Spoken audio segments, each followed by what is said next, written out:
I got my start because my father was a conference presenter. He would go out and he would speak at conferences and such. And so it seemed like a natural thing to do. And when I got into it in college, I realized that most of the training and such was geared towards extroverts.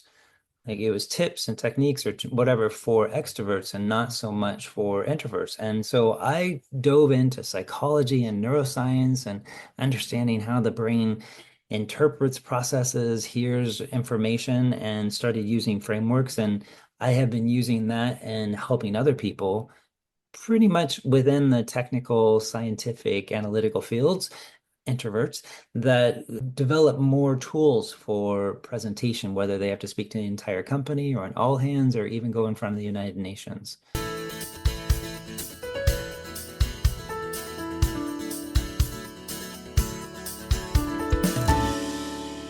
Hello, and welcome to episode 215 of the Quiet and Strong podcast, especially for introverts. I'm your host, David Hall, and the creator of quietandstrong.com.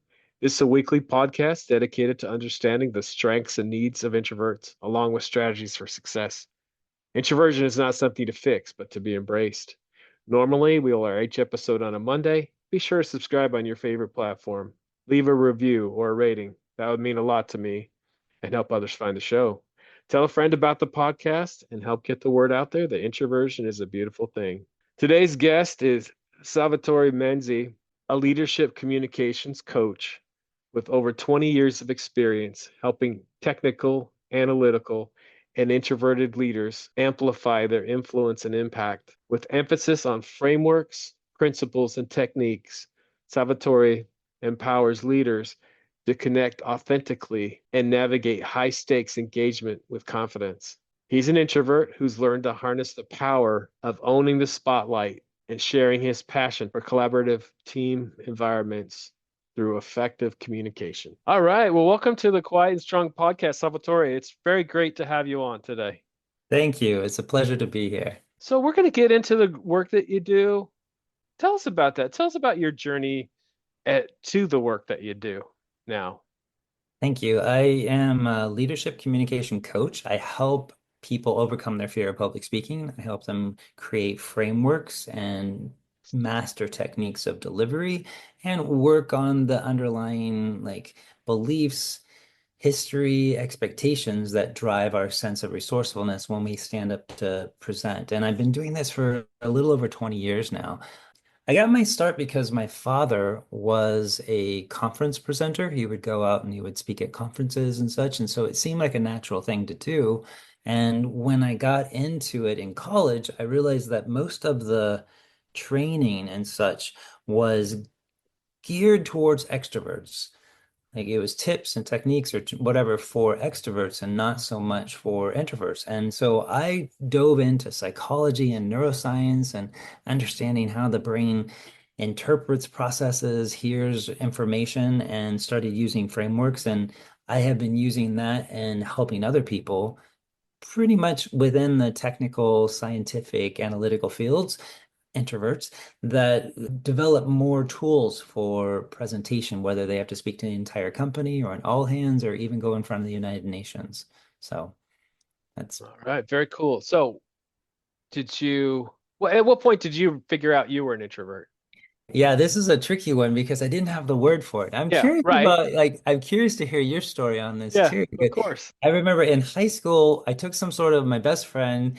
She had this like Vogue magazine personality test kind of thing, and I took it, and I came out as like the wah wah, like the quiet da da da, da. And she Yeah. was like, "That's okay. You don't have to be that way." And I developed this perception that it's not okay to simply be quiet. I have to like perform, I have to show up. And because I was around her, and I don't know about you, but I have always had an emotional support extrovert in my life, like somebody who I could go to a party with who would do all the talking and stuff like that. Because of her, I started to see this duality within myself of like the expenditure it would take to show up and perform and then when I would have the time to like just drop and just be more myself in a quieter space. And so it was in college when I took the Myers-Briggs. I know you're certified in that. And I understood the polarity between the two. And I was like, ah, introvert right here. That's me. What about you? Like, how did that come about for you? Similar. I think it might have taken me a little longer. It was after college for sure.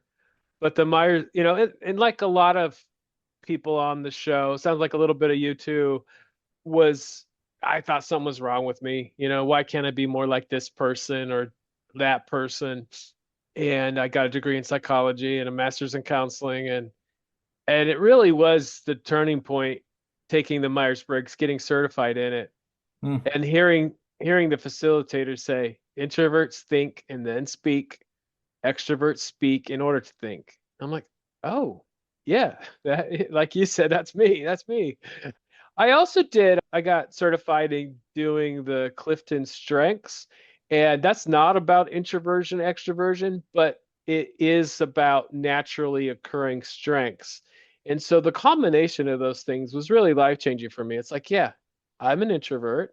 I have certain needs, but I also have some great strengths. And everybody does. They're just different. They're not all the same. That was real. Myers-Briggs was instrumental for me too. That was a question I wanted to ask you. I've done the Clifton Strengths as well, and strategic came out as one of my top ones. And Uh, that's also attributed to introversion. Like a lot of introverts are strategic minded. Do you find within the Strengths Finder that there are particular, like introverts tend to gravitate towards these? I think so. I definitely would like to do some more research on it. And if people don't know, and it's been called, so I originally took it as Strengths Quest, as Strengths Finder. Now it's called Clifton Strengths, and it looks at 34 strengths, and it gives you your top five because the idea behind it is you focus on your strengths, not your fixing your weaknesses. We have to deal with our weaknesses, but the main focus is the strengths. And there are certain things, like in my top five is intellection. If you look and read that one, I think that sounds like introversion to me. Or I think relator is one that where you're really good one-on-one. I think a lot of introverts are that way. With strategic, I think that's definitely a strength that introverts have because we're always thinking. And I think if an extrovert has that one, they're probably just it's a little different, It's a little different the way they approach it. And that's the whole thing. It's like we have our gifts, but our approach to success can look different from our colleagues because we have our own gifts, especially. And there's a lot more to it than introversion, extroversion. Yeah. I just focus here because there's a big difference. It's misunderstood. And we're going to definitely talk about that, especially around public speaking. If you can understand introversion and being successful in public speaking in other areas of life and work, then that's a big key. It really is. It really is. Yeah, and my number one strength was individualization. Yeah. I was like, okay, are they just calling me out as an introvert here? Yeah, and I mean, I'm sure that comes into play because, and the people that you're working with, you see them, you see their strengths, you see their uniqueness, and that's amazing. Yeah. Yeah. So, yeah. So, of the strengths of the introversion strengths, it was strategic is really the one that like highlights the most for me. I think, and you mentioned this, we are more thoughtful, typically tend to be more thoughtful. I would offer more observant. When people ask me what sets me apart as an introvert, I will often point to I'm really in tune with my intuition. And I think that comes from being more observant and being more reflective. And in that combination, I'm able to anticipate what's happening in the room to the point that I can have empathy for that person before they even really get to that point of like disclosure around what's happening. Or I can anticipate what's happening so that I can start to prepare for what I need to present afterward. So. Yeah, looking at my gifts of being an introvert versus like my high school friend telling me that she used the phrase, a watermelon can become a cantaloupe. And I'm like, that makes no sense. But her idea was she wanted me to play as a watermelon with her. And now, like, just embrace my own cantaloupeness, I guess. Well, I mean, what she said's true if you change a word in there. This a watermelon can't be a cantaloupe. Thank you. And it's like it's there's so many misconceptions, and it's really that we turn inward more often than not, which as you just well said, there's strengths that come from that. You're very observant and you can see things, often things that other people are missing, because of that. And we process things internally. We often, and I always, I don't speak in absolutes. We often think before we speak. And it's just natural because we're taking in information, we're putting it all together and then sharing what we think is most important. Whereas extroverts are probably sharing just about everything. And as I talk about this, I'm not saying either is good or bad. You could Thank be a you. watermelon or a cantaloupe. We both There's, we hey, look, we're gonna stick with this phrase. Like this is something in public speaking because I judge when somebody asks a question, especially in a meeting, there's what's called a delay bias. It's an unconscious bias that we all have. If a person doesn't answer within a certain amount of time, we somehow see them as less than. Right. So, and we all know this. We know this from growing up in schools where the teacher would call on you. If you didn't have an answer, she'd go to somebody else or she would say something or he, sorry. The the idea being in that extrovert is going to just start spitballing and bring the class along with their thinking to get to their point. Most of us are exhausted by the time they get to it if they take too long to get there. An introvert, on the other side, doesn't respond right away, wants to think. But because of the setting, I find introverts feel obligated to jump in and say something. And that double pressure of like, okay, now I have to say something quickly and I can't really be my natural self here. It creates this loop that prevents us from being our most resourceful self in situations. A lot of people go into psychological safety, like, do I feel safe to just make a mistake here? Like, we could argue that, but like, I don't think a lot of spaces are set up for an introvert to process and then deliver the way that I would like to generally in that regard. So I don't know, I kind of went on a riff there, but like that idea of like think before you speak, yes. And in a lot of contexts, we're not allowed to. It's just simply not allowed. So we have to perform and go outside our comfort zone to do so. Yeah. Yeah. And it's not even going outside your comfort zone.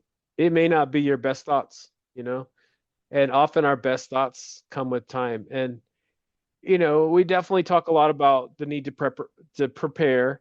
And that's something I learned as we start talking about public speaking. I learned that I used to present a lot with an extroverted friend, Hmm. and my preparation looks so much different than hers. She prepared, of course, but she was better at getting up there and being more spontaneous than me. And it's like, well, I could be jealous or I could just learn what my gifts are and prepare like I should.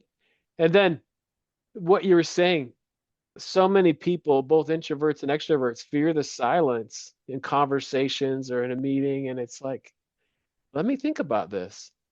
And sometimes we don't need that. Like I bet as we're talking about public speaking and ways to be successful, you're not going to need a lot of time to think. This is your expertise. So you're not going to need that. But if we start talking about something that's not your expertise, you might like, yeah, give me a moment to think about that. And that's the thing. We need to not be afraid. We need to prepare as introverts, but we all need to not be afraid of a little silence. It's healthy. It's like let the introvert think. And and that's a good thing. Yeah, I teach a lot of classes on meeting facilitation, especially for team leads. And one of the things I teach is like give a 10-second pause after asking a question. Don't let anybody raise their hand or put the answer out there. Like give it 10 seconds for the entire room to do it. Research shows we all need to process, turn it around, and then send it. And as you said, extroverts are starting out somewhere, not exactly what they mean, whereas introverts are going to process, do all the background, look for the outsider information, put it together, and then come up with a answer rather than take us on a journey to an answer. Yeah. And it's not fair to the introvert to like not have that moment to actually gather our thoughts before we speak, which I wish everybody would do. But Yeah. Well, and I mean, for us, it's not that we're censoring, it's not a self-censoring thing. It's just a natural way that we mostly process. And extroverts, they process out loud most of the time, and neither is good or bad. But if you don't understand, there can be definitely some clashes in communication. It's like, okay, why isn't he speaking? Or why isn't that person letting me get a word in? And we need to understand this on both sides of introversion, extroversion. Yeah, and to that point, like a lot of times when I'm working with a highly analytical, data-driven engineer type person, I will offer like get used to saying things like, give me a second to think about that, or let me think about that, or even just say, thinking, and let the audience or let the listeners know that the wheels are turning, kind of a thing, so that their delay bias isn't confused and nobody else jumps in ahead of you, kind of thing. I call it share what you're thinking. Like take like the don't follow the page of the extrovert and take us all the way through the whole thing, but like let us know that you're actively working on it, thinking. Like even just tapping your head will help the listener know that you're still connected, right? Not every one of us can stare into the eyes of the person while we're holding a pause. Like, like it's kind of uncomfortable. So like doing this while I look away and then coming up with an answer.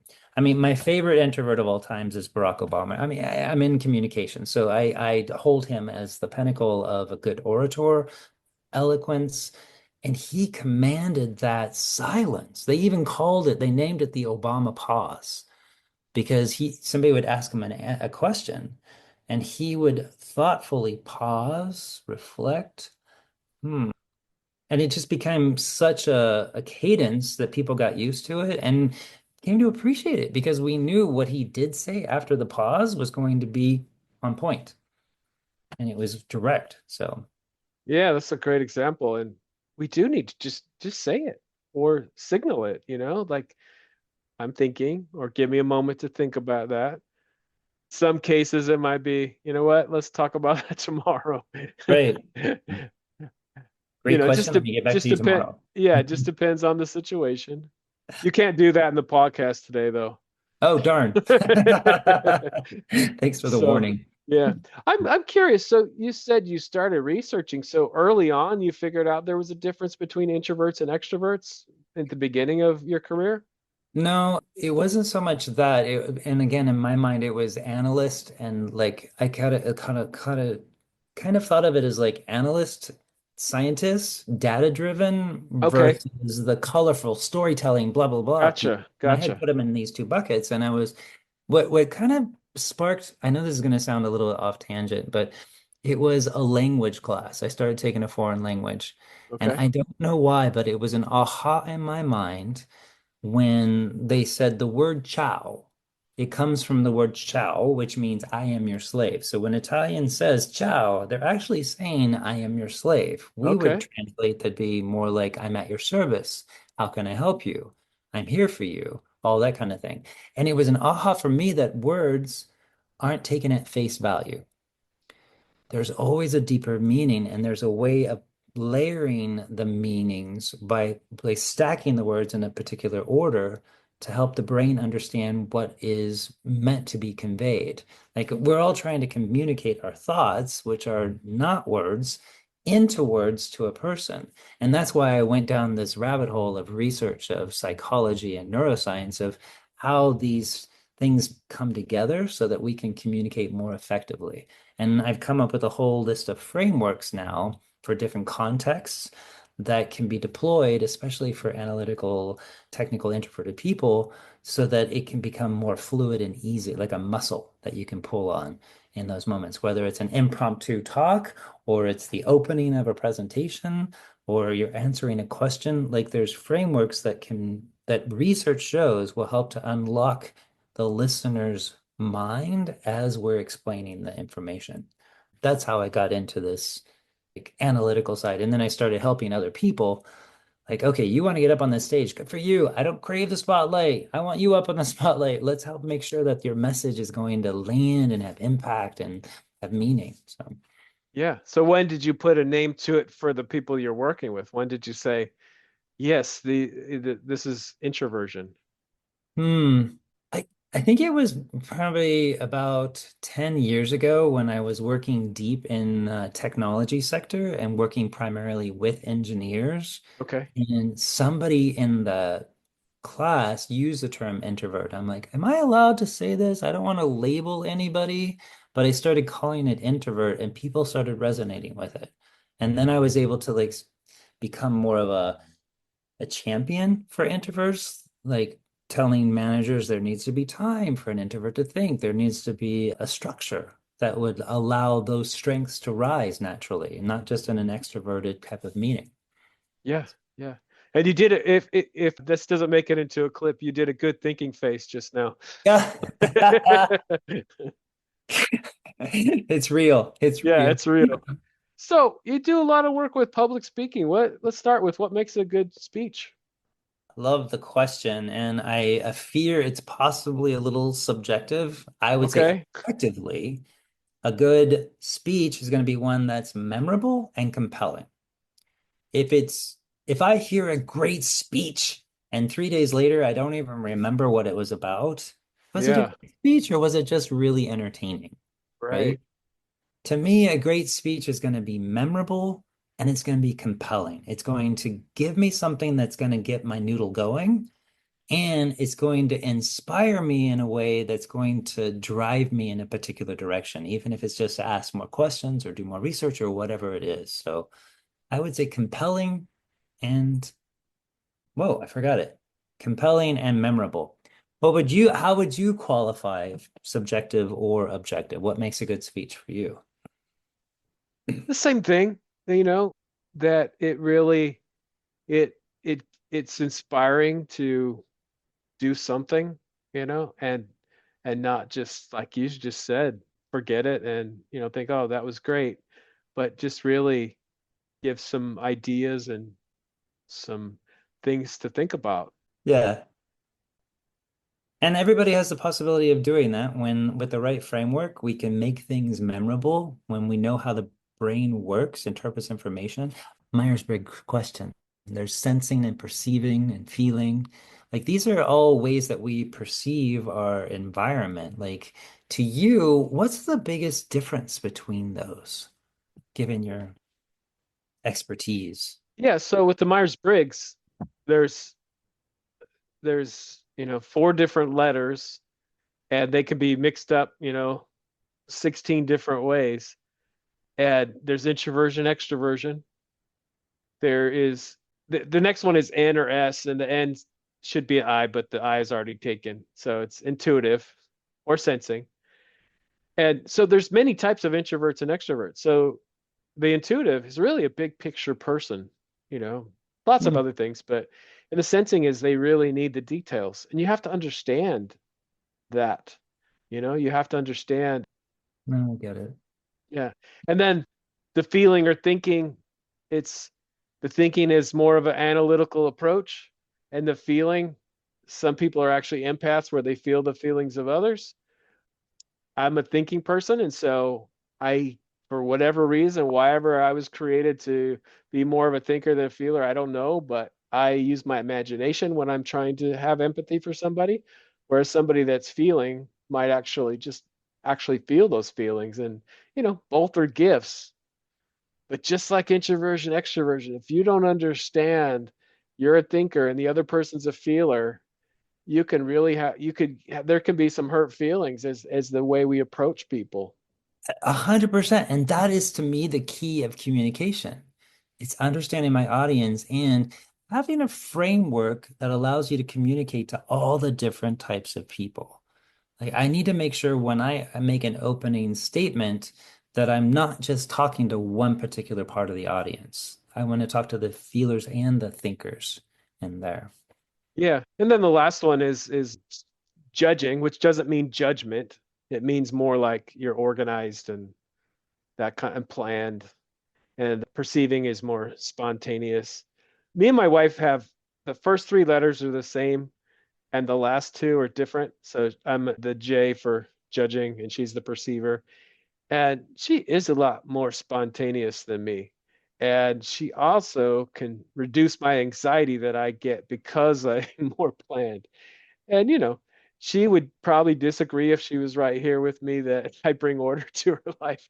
But we do that is something. And it's not going to change. Like I could try to make her, more of the J, or she could try to make me more of the P, but it wouldn't work. We wouldn't be happy. But instead we're happy because we realize, hey, this is a good thing. And that's so yeah, thanks for talking more about the Myers-Briggs. Yeah, I'm I think it's a fascinated good by it. instrument. And it's Yeah. actually helping me as you're talking more about it. And I love that you and your partner have found a way of balancing each other. Like Yeah. I'm Yeah. definitely on the J side as well. Like the Yeah. spontaneous folks, I'm like, no, I need a plan. Yeah, yeah, yeah. What time does the event start? Yeah, Yeah, and that's what keeps me calm most of the time is that I have a plan, yeah, but sometimes you can still get stressed, and it's nice to have that more calming attitude, and it does help. And that's the whole thing with all of this. It's like we do come naturally different. What are those differences, and how can we complement each other? yeah, yeah. And that planning and preparing really goes into the public speaking or presenting and so forth. Like, how do we prepare ourselves, especially as introverts, to be ready for either that impromptu meeting that could turn into a high stakes like magnifying glass at our work? Or how do we prepare for that presentation that we're doing that we already have the facts and we can just go through? There's still going to be that unknown variable at the end of the Q&A. Typically there's a Q&A. And as a communication coach, when I'm working with a client, one of the first things I always say is like, what's the question you don't want them to ask? Yeah, yeah. We dread that. Right? But start there. Start there. What's the question you don't want to get that out of the way? Have a plan in place for how to answer the dreaded question. And so much of the pressure is over. I'm no longer trying to prove or cover up or whatever. I'm like, I'm prepared to talk about this thing that is, the ugly dog in the room. I don't know. Is there a good metaphor for that? Anyway, the maybe I should just skip it altogether. What about so you try to think of the dreaded questions. You try to Yes. think of those. What about you get stumped by a question in the Q&A? What's some advice you have for that? Number one advice for being stumped or any Q&A, first of all, is a reframe. Q&A is not a test of your knowledge. Q&A is a test of the relationship. Okay. So if I am not looking at like a Q&A session as some sort of like Jeopardy, I gotta score. It's not a test. I'm looking at it as a how can I build more of a relationship with this person? It changes my frame of mind, right? The second thing is like I don't have to have the answer. I have to help them get to the answer, right? And so rather than seeing them as my nemesis, always bringing up the bad facts. Like, okay, what do you mean 0.2% off? Like, okay, our data was correct. Why are you pointing out this 0.2? Like, rather than seeing that, like seeing them as like a willing partner. I mean, they're asking questions. It's the highest level of engagement. This means that our work is working. So it's a reframe in our mind. This is not a test. And this person asking the question is actually an example of how good my work is. Like they're wanting to engage with me on this, right? They're wanting to lock horns and wrestle about it, but I don't need to play that way. And I make a partner out of that person. And I'll, number one, validate or share something I appreciate about their question. All right. This is really important and this is critical when I'm working with a client is number one, validate or share an appreciation for their question.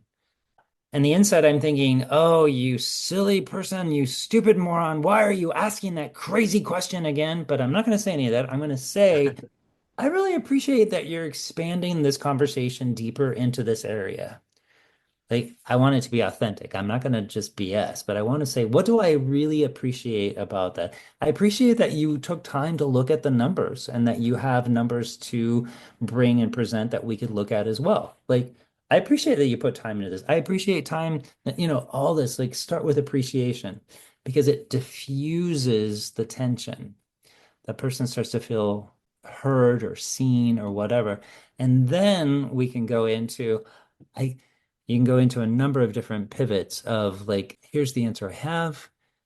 I can't answer that, but here's what I can answer. Or I can't answer that right now, but I can get you an answer on it. One of those three is going to be your runway towards moving the conversation along. Yeah, absolutely. So, how does an introvert prepare, and does it look different from a way an extrovert might prepare for that presentation or speech? Well, I'd be curious to hear your thoughts on how you prepare, but I would offer that because we tend to be better preparers anyway, ideally have your key points ready. Just have your key points ready. Don't ever write a script. People don't write scripts before a presentation because what happens is if I get a word off in the script, then everything kind of falls like dominoes. Have bullet points, have your key points ready.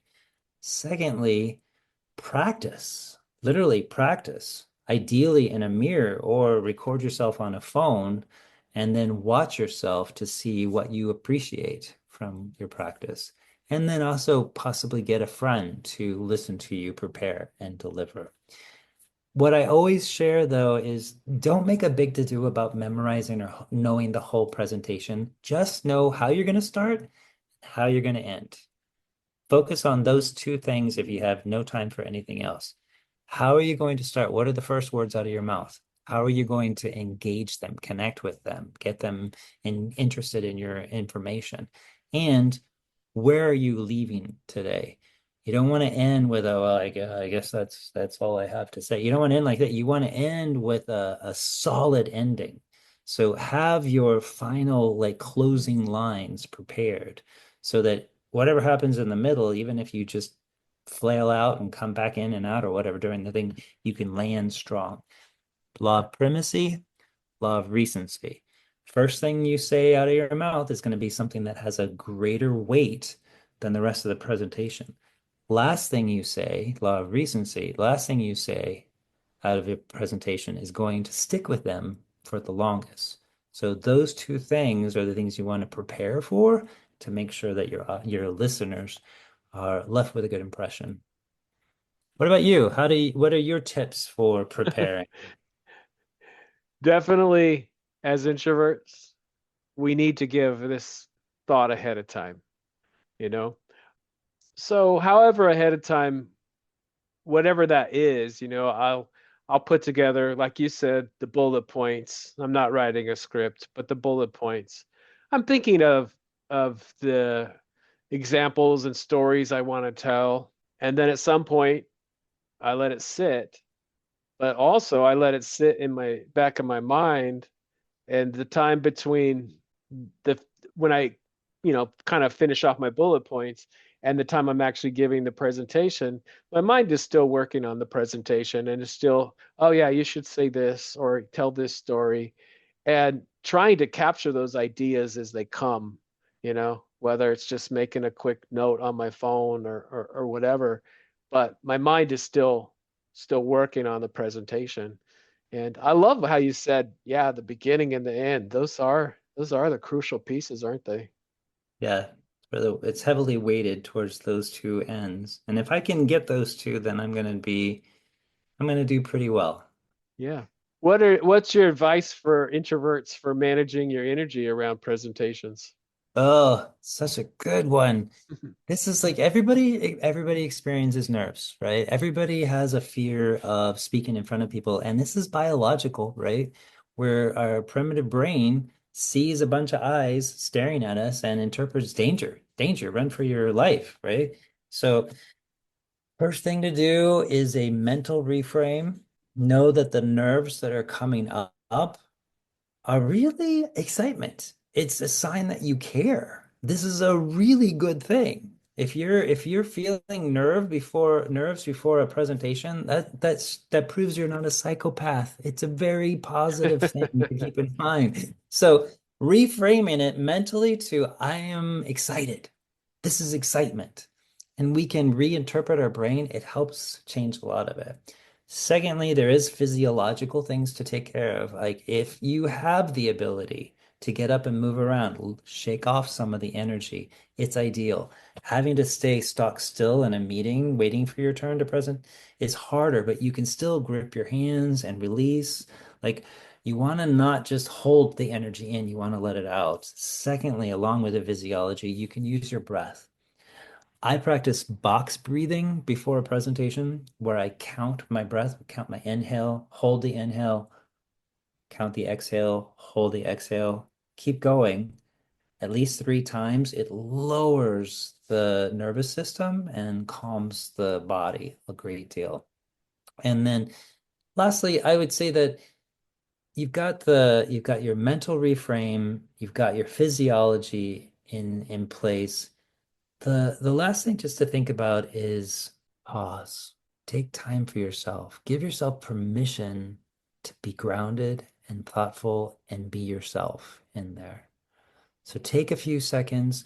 I like Adam Grant used to say that, 1 to 3 second pause, people think you might have lost your space. Fun fact, if you go beyond 3 seconds, people think it's on purpose. So if you did lose your space, forget what you're saying, just go a little bit further in your pause, but hold it up to 10 seconds. When I was working with a communications coach, he had me get all the way to 10 seconds, and it felt like a lifetime.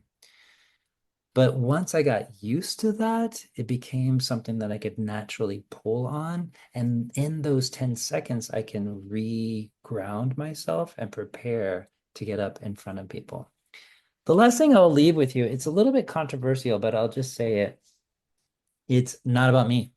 I have a hashtag not about me. I have to say it 10 times before a presentation. This is not about me. This is not about me. This is not about me. This is not about me 10 times because I want to focus on my message and the audience rather than focusing on myself. And when I can focus on the audience and my message, it becomes less about like, did I say the right words? Did I get the right presentation? It becomes more about, did my message get out there? Did they understand it? And that becomes my focus. It lowers my internal stress as well. Also, let's talk more about that. It's not about you. How does that also impact your speech, as we were talking about earlier, being compelling and memorable when you realize it's not about you? Let's talk more about that. Yeah, there's a natural human tendency to be self-conscious. There is something called the spotlight effect, where we believe that people are paying more attention to us than they really are. And the reality is, when you get up to talk, people are thinking about the last meeting. They're thinking about that email they didn't send out. They're thinking about the lunch that they want to have that day. They're not really thinking about us. So when I can change my mindset to be, this is not about me, it's about my message, it helps me focus more on what is the message that I want to bring and stay more connected with my audience so that I can see when they are actually getting it or not. I can read the room a little better. Like, don't get too much into it. I developed the not about me thing after the sour face. Somebody gave me a sour face when I was presenting. And I was like, oh my God, this person is really offended by what I'm saying. Why are they so offended? And I was like, oh, my data is correct here. And everybody else in the room is loving this, right? Why are you giving me the sour face? And then afterwards she came up to me and she's like, that was the best presentation ever. And I'm like, honey, you should tell your face that because that's not the message you were sending. So I convinced myself, I used the not about me repeatedly because I don't know, maybe that person just has gas, or maybe that person is just like really sleepy or whatever. Like, I don't know what's going on in their mind, but it's easy for me to misinterpret their cues as something other than what they actually are. So, Yeah, yeah. And it can be an introvert problem that our thoughts in our head don't always match our facial expression. So yeah, learn to not take things personally for sure. resting block. Also, yeah, also talk about just the message that people aren't really coming to hear about you. They're coming to hear what's in it for them kind of thing. So how do we work with that? I love that we're kind of peeling the layers here on this thing, and it's about being judged, right? Are they coming to judge me as a person, the way I'm dressed today, the way I'm speaking, the way my hair looks? Are they like how much am I anticipating them judging me versus judging my material, my information, my data, my what I want to share with them? If I'm focused on them judging me, it shuts down my ability to be resourceful and reach for creative ways of explaining what it is that I want to share. If I don't care what they think about me. If I have no more F's to give about what's going on, then I can focus just on my message. And I can focus on like creating like a really great experience for the listeners to engage with the information and the thought leadership that I'm providing to them. So it's it really is about like shifting that focus. It's not about me, it's about them. Yeah, absolutely. And then tell us a little bit about how stories play into all this, the power of stories, how you can prepare to bring some stories into your speech or presentation. Yeah, this is the good stuff. I see we're moving into the good stuff, right?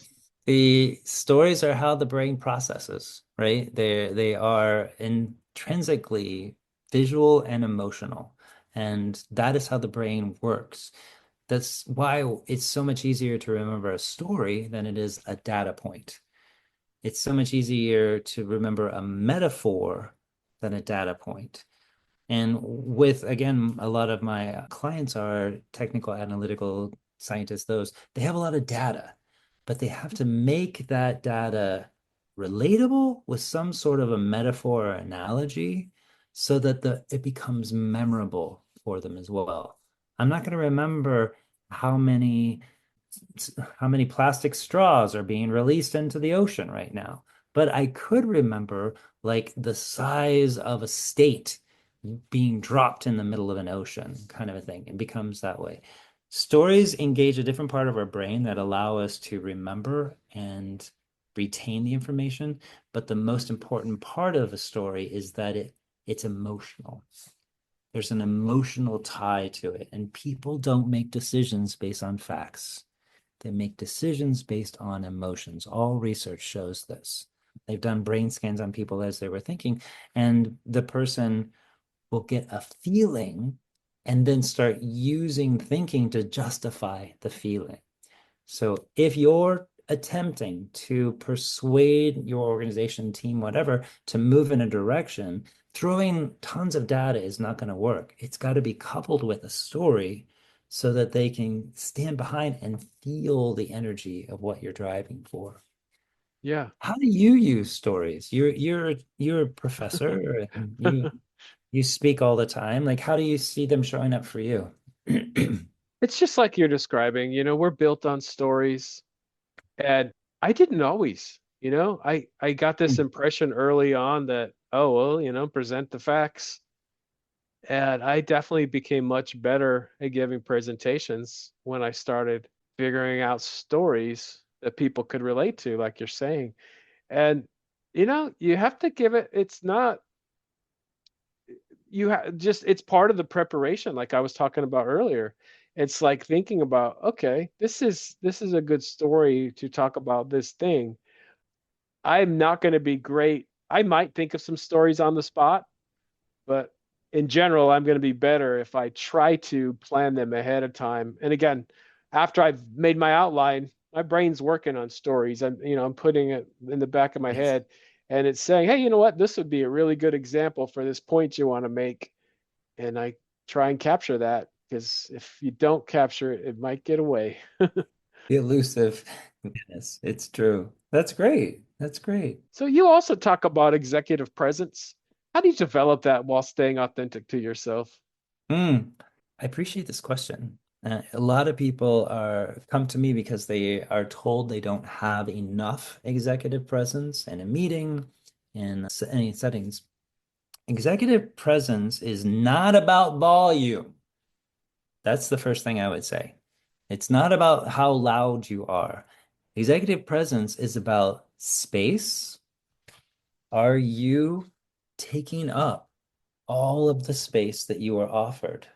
Sit with your feet wide. Put your elbows out. Throw your shoulders back. Sit up straight. If you're sitting at a table, spread your stuff out on the table. Take up literally space. Presence expands. Lack of presence constricts. When you see somebody who's at a meeting and they're like this, you know that they don't feel 100% confident about being there. But if you see somebody who's open and expansive and they've taken up space and they've got one arm over the back of their shoulder and one leg out, they are so comfortable you're wondering if they know where they are, right? Like that's presence. So that's the first. Second, voice. Calm confidence exudes executive presence. And the calm confidence is when my voice is 1 degree lower pitch and at least 1 degree slower in cadence. It's deliberate, it has enunciation, it's very focused. We don't want to stay this way the entire time because people will think we're pedantic or patronizing. So you got to vary it, but when you can master going into a calm confidence, tone of voice, and cadence while you're talking, you will exude that presence. The last thing I would say in terms of creating presence, executive presence, and being authentic with yourself. And I think this is where introverts are like, it's an easy one for us. Concision. The more a person continues to talk, the more we start to doubt the credibility of what they're saying. A person with great executive presence doesn't justify, defend, go on giving example after example after example. Introvert naturally falls into this category. So lean into that concision and let what you said be what you said. Yes, yes. And I definitely lean to the concise side. And I love that you said that because we're not saying everything, we're not sharing everything, but we're trying to share what we think is most important. And so that can be great. And, when I'm talking about quiet, it doesn't mean shy, like quiet and strong. It just means often we're thinking, and that's a good thing. It is a good thing. So, Salvatore, we've talked about a lot of great stuff today. Is there anything else that you want to discuss? One thing I like to leave with people is the idea of spot it, got it. If you see somebody give a presentation and you think, wow, that was great, just your ability to spot that means that you have the capability of doing that. So make a list and push yourself out there courageously to try it. And whatever you spot somebody else doing, you've got to do as well. Yeah. And I often say that we have a superpower of reflection. I think all introverts share that. And so you can always think about, okay, how'd that go? And what is there anything I want to, look at and spot, So I love that. Yeah, great. Thank you. Well, thank you. This has been a lot of fun. I appreciate, partnering, collaborating with a fellow introvert, and especially with your mastery of Myers-Briggs and the strengths, Clifton strengths now. I want to get the right word there. Yeah, yeah, yeah. It brought like the sensing, perceiving. I'm going to be chewing on the judging, sensing for the rest of the day. I thank you for sharing Okay. with Yeah, me. absolutely. Where can people find out more about you and the great work you do? There's my website is youthanmeplaybook.com. Youthanmeplaybook.com. It's a workbook on communication strategies, and it's based on the principle of you, then me, my number one principle of communication, which is if I can talk about you before I get to my agenda, there's a better chance of communication happening in a positive way. So youthanmeplaybook.com. I'm also available on LinkedIn. Very good. Thanks again. Great conversation. Agreed. Thank you. Thank you so much for joining me. I appreciate you. I hope you take the time to explore other episodes and learn from other amazing guests. Remember, if you're interested in getting to know yourself better, there is now a free Type Finder personality assessment on the Quiet and Strong website. This free assessment will give you a brief report, including the 4-letter Myers-Briggs code. I'll add a link in the show notes. And I'd love to connect with you. Reach out at david@quietandstrong.com or check out the quietandstrong.com website. which includes blog posts and links to social media for Quiet and Strong and much more. Send me topics or guests you would like to see on the show. So many great things about being an introvert, and so we need those to be understood. Get to know your introverted strengths and needs and be strong.